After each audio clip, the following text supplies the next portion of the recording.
আসসালামু আলাইকুম। দেখেন আমার ছোট্ট বাচ্চাটা ওর ছোট্ট কাপে করে কি সুন্দর ফু দিয়ে দিয়ে চা খাচ্ছে। আ না এটা আসলে এটা চা না। এটা হলো একটা পানীয়। এটার মধ্যে আছে আদা, একটুখানি আদা, একটা এলাচ, একটা লবঙ্গ, একটা দারচিনি আর ২-৩ চামচ মধু। এটা দিয়ে আমি ওকে চা'র মতো করে মানে একটু জাল দিয়ে ফুটায় পানিটা ফুটায় একটু যখন রং আসছে তখন ওইটা দিছি ওকে। আসলে একটু ঠান্ডা লাগছে। ঠান্ডা লাগলে একটু ইমিউনিটি বুস্টার হিসেবে এটা দিলাম।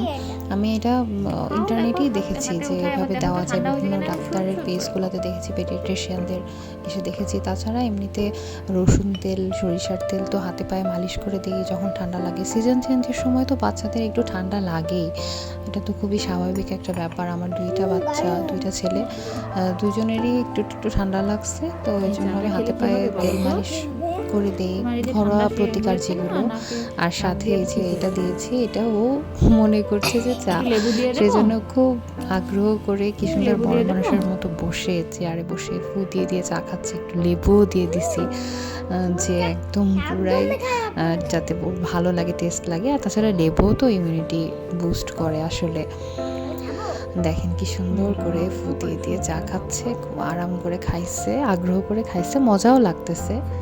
সেজন্য আর আসলে চা তো দেওয়া যাবে না। কিন্তু চা তো আসলে বাচ্চাদের জন্য না।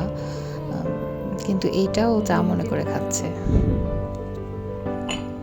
সবসময় আসলে বাচ্চাদেরকে ওষুধ না দিয়ে আমি ট্রাই করি যে ঘরোয়া উপায়েই যদি সারানো যায় এই মানে ছোট ছোট অসুখগুলো, তাহলে আমার মনে হয় যে ইমিউনিটিটাও বাড়ে। কারণ ওষুধের তো আসলে অনেক সাইড ইফেক্ট আছে। যদিও আমিও একজন ডক্টর, কিন্তু তারপরেও আমার নিজের বাচ্চার ক্ষেত্রে বা আমার ফ্যামিলির মানুষের ক্ষেত্রে আমি ঘরোয়া উপায়টাই বেশি প্রেফার করি। তো এটা ট্রাই করতে পারেন।